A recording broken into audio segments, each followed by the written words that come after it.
Começa aqui o programa 70x7. Estamos junto às instalações do Serviço Jesuíta aos Refugiados. Aqui funciona também a plataforma de apoio aos refugiados, ambas estruturas essenciais no atual momento de emergência humanitária com a situação dos refugiados que chegam da Ucrânia.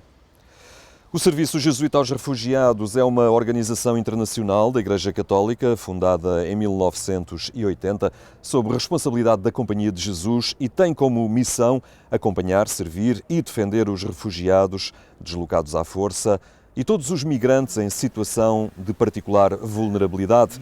A PAR nasceu da liderança e iniciativa da sociedade civil para dar uma resposta concertada à atual crise mundial de refugiados, em especial perante a situação vivida na Europa. Pela importância da sua missão, recebeu do Parlamento Europeu o Prémio de Cidadão Europeu 2017, como reconhecimento enquanto organização que promove a integração europeia e a compreensão entre os povos. André Costa Jorge, muito obrigado por nos receber aqui nestas instalações da JRS. É diretor do Serviço Jesuíta aos Refugiados, entidade que é também coordenadora neste momento da plataforma de apoio aos refugiados. Neste momento podemos dizê-lo que a mobilização para a solidariedade é essencial, mas não menos importante também é a organização desta solidariedade. Esse é um aspecto que é muito importante e também é definidor da forma de como queremos proceder nesta crise e como temos também procedido naquilo que foram as respostas da sociedade civil, quer em 2015, que foi o princípio fundador da plataforma, quer nas várias alturas em que fomos chamados a organizar o acolhimento de refugiados em Portugal, e a mais recente, ainda antes da crise agora da Ucrânia, foi o acolhimento de cerca de 300 refugiados afegãos que estão a ser acolhidos e acompanhados por nós, um pouco por todo o país, também utilizando este recurso fantástico que é a rede de pessoas, cidadãos e instituições da plataforma. Perante esta avalanche humanitária, esta necessidade imediata que é de acolher estes que chegam, estes refugiados vindos da Ucrânia, o que é que mudou aqui no cotidiano do vosso trabalho, que já trabalham no domínio desta área, mas ao fim e ao cabo tiveram que recentrar um bocadinho também o vosso trabalho? De um ponto de vista daquilo que é o nosso trabalho e o centro da missão do JRS, não podemos falar em mudanças, podemos falar em acrescento de trabalho. Mas a missão é a mesma. Felizmente, o JRS tem esta missão concreta, muito específica, que nos baliza bem qual é o âmbito do nosso trabalho. Acompanhar, servir e defender os refugiados e, entre estes, os mais vulneráveis. E, portanto, é isso que estamos a fazer.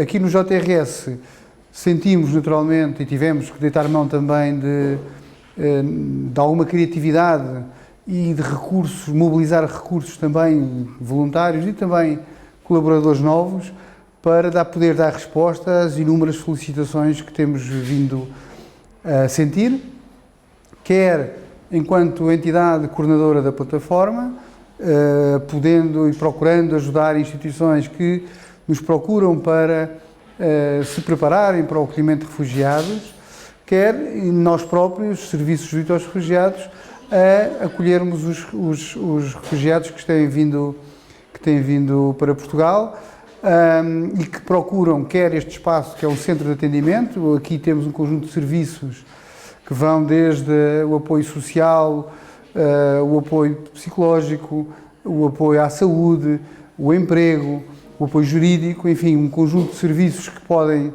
e são úteis para os refugiados e os migrantes quando chegam a Portugal, mas também montarmos uma equipa que irá ajudar na articulação, quer com as iniciativas de cidadãos e de organizações que ou vão procurar acolher refugiados ou resgatar refugiados, ou estarão focados na parte do acolhimento com vista à integração e à autonomização das pessoas enquanto estiverem a residir em Portugal. Essa onda solidária, essa vontade de ajudar e muitas organizações que até surgem nestas circunstâncias e partem para uma ação no terreno. Convém, e nomeadamente há uma ferramenta útil para isso, abrir a página da JRS, da PAR, e perceber a forma eficaz como essa ajuda pode ser canalizada neste momento. Claro, neste momento nós procuramos simplificar bastante o acesso e o contacto das pessoas àquilo que nós podemos fazer. Também estamos em articulação com os vários organismos públicos que são os primeiros responsáveis, e é preciso lembrar isto, que ainda que a dimensão voluntária dos cidadãos, da sociedade civil, seja fundamental para dar resposta ao acolhimento de refugiados, a nossa perspectiva é que deve haver sempre, com muita clareza, uma primeira responsabilidade, primeira e última responsabilidade, por parte do Estado português e, concretamente, dos seus responsáveis governativos e das entidades que, na ação do Governo, tutelam a área das migrações e do asilo. E, portanto, nós estamos em constante articulação com estes organismos, no sentido de procurarmos, por um lado, ajudar àquilo que é a ação e a decisão política e nesta matéria, mas também levarmos e articularmos informação que vamos sentindo do terreno para que eventuais necessidades ou falhas possam ser o mais rapidamente resolvidos. O voluntarismo que caracteriza muitas vezes esta onda de solidariedade que, como referiu, encerra também algumas limitações. O voluntariado, a iniciativa solidária, ela é boa em si mesma, mas também arrasta ou traz novos problemas e novos desafios. As pessoas querem acolher, disponibilizaram-se para acolher, mas é preciso ajudar também a definir os critérios do acolhimento e a definir como se faz o acolhimento e ajudar também quem quer ajudar a fazer um bom trabalho. Como diria um célebre jesuíta, não basta fazer o bem, é preciso fazer o bem bem feito. E, portanto, aquilo que procuramos fazer é que este bem que está na onda, na base e no espírito daquelas pessoas que se juntam para fazer o bem, também procurar fazer que este bem seja o mais bem feito possível para que a vida das pessoas que nós acolhemos esteja também salvaguardada em primeiro lugar. Esta articulação entre as entidades é essencial, esta cooperação. Neste sentido, vale a pena nós também vermos o que está a acontecer no terreno. É esse o sentido da peça que preparámos, um trabalho da jornalista Lígia Silveira, que esteve em Vila Nova de Mil Fontes. Desde o dia 24 de fevereiro que a comunidade ucraniana residente em Odmira não descansa. Da recolha de bens para o envio e ajuda imediata, o esforço foi sendo construído para que o Colégio de Nossa Senhora da Graça em Vila Nova de Mil Fontes fosse residência temporária para quem fugia da guerra. O que eles procuram? Tranquilidade e paz. Eles não querem mais nada. Até já tivemos a falar com o Padre Manel, logo primeiro as pessoas não conseguiam dormir primeira noite, porque por barulho do mar. E estava com medo, eles não sabiam de onde este barulho vem, só depois no outro dia eles estão muito cansados, eles estão desesperados, porque deixaram vida, podemos dizer vida lá, e vieram para aqui, agora tem que começar tudo de novo. A esperança deles é que isto termine o mais rápido possível. Alguns querem voltar para o país porque deixaram lá os maridos, a família não está completa. Alguns já pensam ficar aqui. Só esta pergunta é muito cedo para fazer a eles. Mas Vitória Kachanovecka já sabe a resposta a essa pergunta. Chegou há dias a Portugal acompanhada dos 2 filhos com 17 e 10 anos. Veio porque tem os pais a residir em Vila Nova de Mil Fontes, mas deixou em Vinícius o marido a combater e vai regressar assim que puder. Да, с ним связь есть ежедневно. Falo todos os dias com o meu marido, que está na região de Vinícia. Não está numa situação tão terrível, mas a região já foi atingida com bombas e rockets. O sinal das televisões foi desligado, mas consigo falar com o meu marido por mensagem e telefonemas.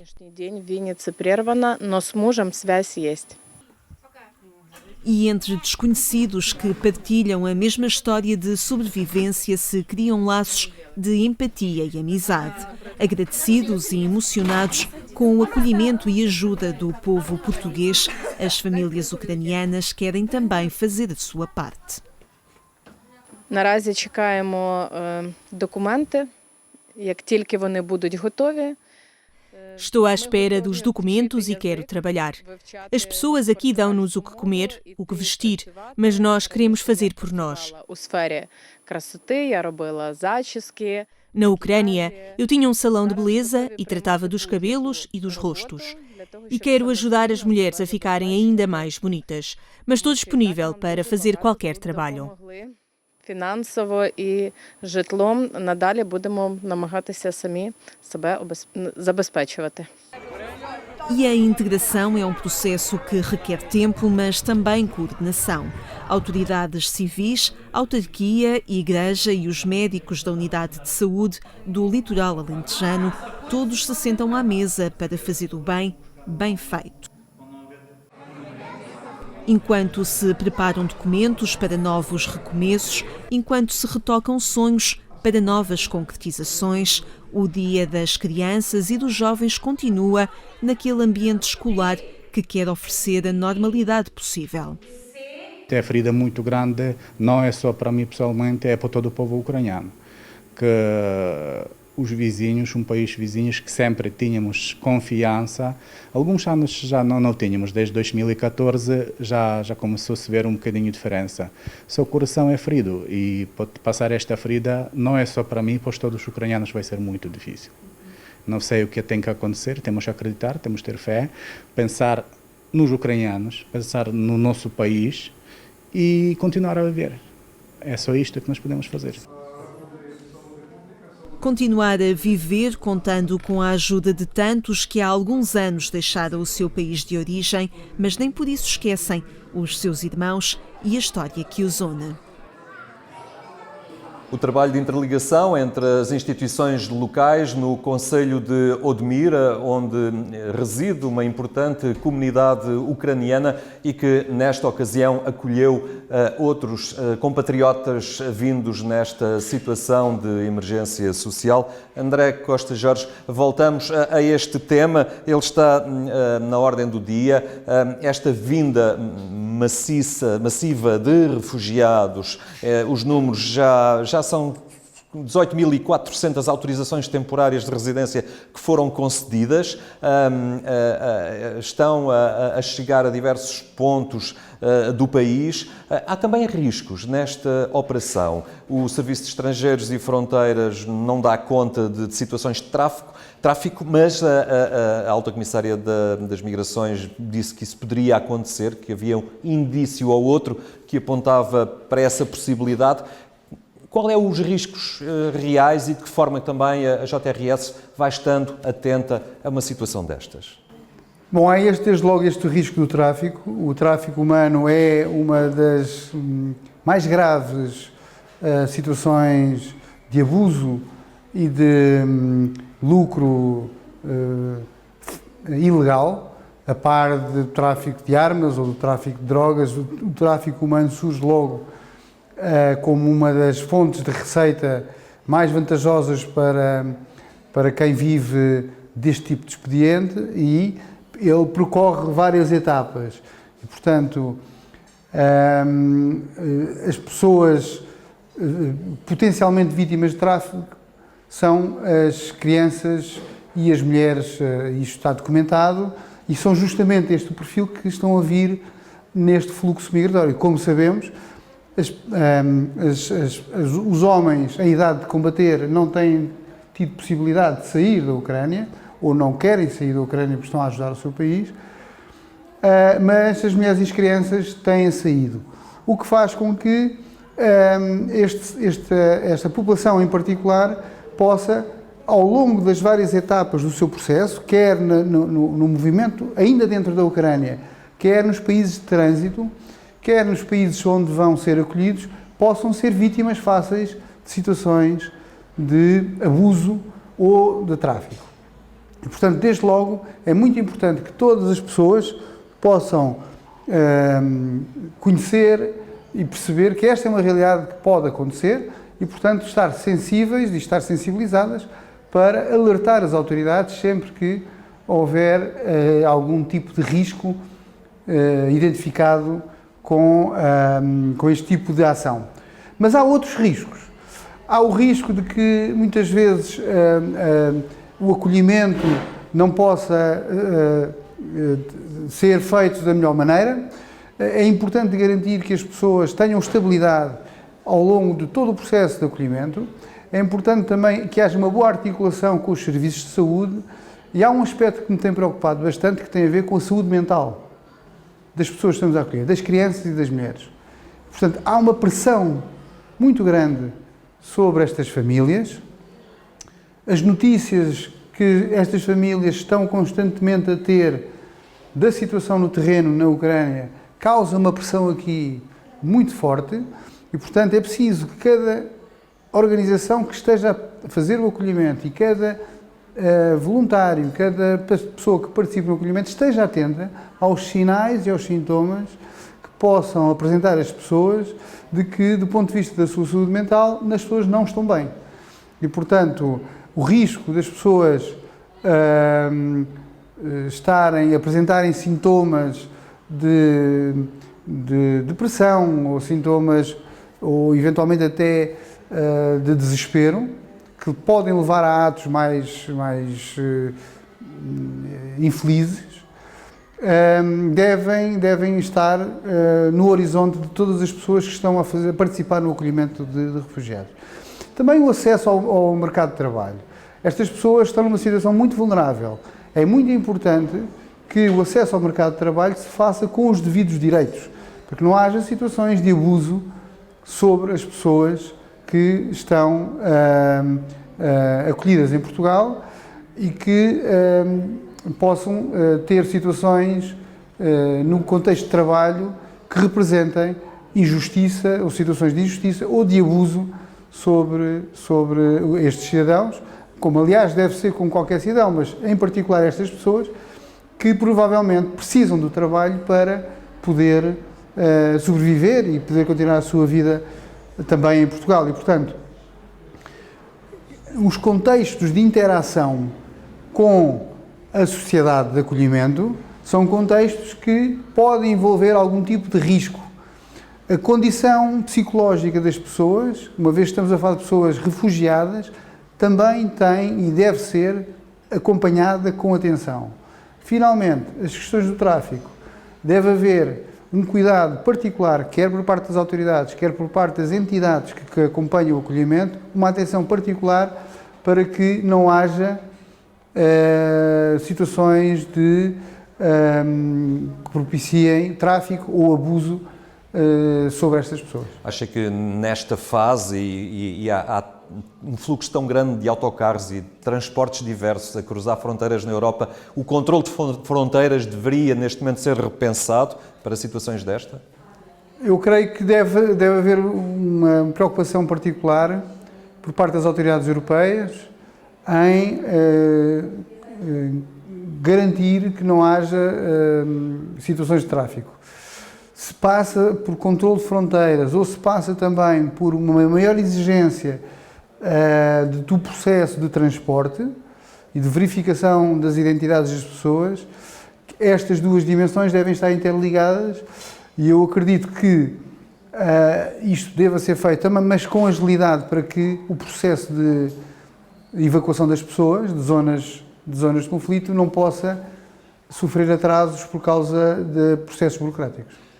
1/3 destes refugiados são crianças, não é? Em idade escolar, grande parte delas, portanto é um desafio grande este, desde logo a barreira da língua, aprender num território com um alfabeto até diferente e uma língua diferente, mas no entanto é também uma área que reclama uma atenção muito especial. Claro, mas não é nada que em Portugal não tenhamos já alguma experiência. Portanto, recordo que no final dos anos 90 e no princípio deste século, a comunidade ucraniana chegou a ter cerca de 80 mil pessoas em Portugal e, portanto, é verdade que eram sobretudo adultos. Neste contexto estamos a falar em crianças, é um desafio. O processo, as comunidades educativas, as escolas em particular, devem estar atentos e devem se preparar para a integração destas crianças em meio escolar. E deve haver, da parte do Ministério da Educação, um reforço de profissionais que facilitem a integração em meio escolar, que passa pela aprendizagem da língua, pelo apoio na aprendizagem da língua, mas também no apoio para que algumas matérias, sobretudo numa fase de transição, possa ser feita em ucraniano e em português, portanto, de uma forma bilingue, no sentido que não sabemos também se estas crianças irão permanecer muito tempo em Portugal ou pouco tempo. Portanto, é muito provável que o processo de aprendizagem da língua, numa primeira etapa, respeite também a identidade linguística e cultural destas crianças. Por outro lado, a relação escola-família não pode ser negligenciada, isto é, deve haver por parte dos professores uma preocupação em ter uma boa comunicação com os adultos, com os pais, no caso das mães, sobretudo, mas eu aí creio que a ponte com a comunidade ucraniana e o facto de haver em Portugal uma presença da comunidade ucraniana já com há muitos anos em Portugal facilita o processo de relação e articulação na relação escola-família. Entretanto, estamos a terminar a nossa conversa, convém também não haver uma deslocação do foco. Os refugiados são também de outras proveniências, não são apenas vindos da Ucrânia, continuam aqui a chegar vindos de outras comunidades, de outros povos, de outras regiões do globo e a atenção também tem que ser permanente para com eles. Sim, estamos particularmente preocupados com a situação no Afeganistão. Continua a chegar ao JRS relatos de vários tipos de crimes cometidos sobre a população pelo regime talibã. Continuam-nos a chegar pedidos de auxílio e de evacuação do Afeganistão. Portugal já acolheu cerca de 500 afegãos. Nós próprios, como disse, temos a responsabilidade de acompanhar o acolhimento de cerca de 300 pessoas afegãs, sobretudo jovens e famílias, e era muito importante que não houvesse, ou por outra, era muito importante que houvesse do lado do Governo uma atitude proativa de continuar a acolher e a resgatar ou a participar direta e indiretamente no resgate das pessoas afegãs ou do Afeganistão, sobretudo aquelas que estão em maior risco de vida e que estão a ser perseguidas neste momento.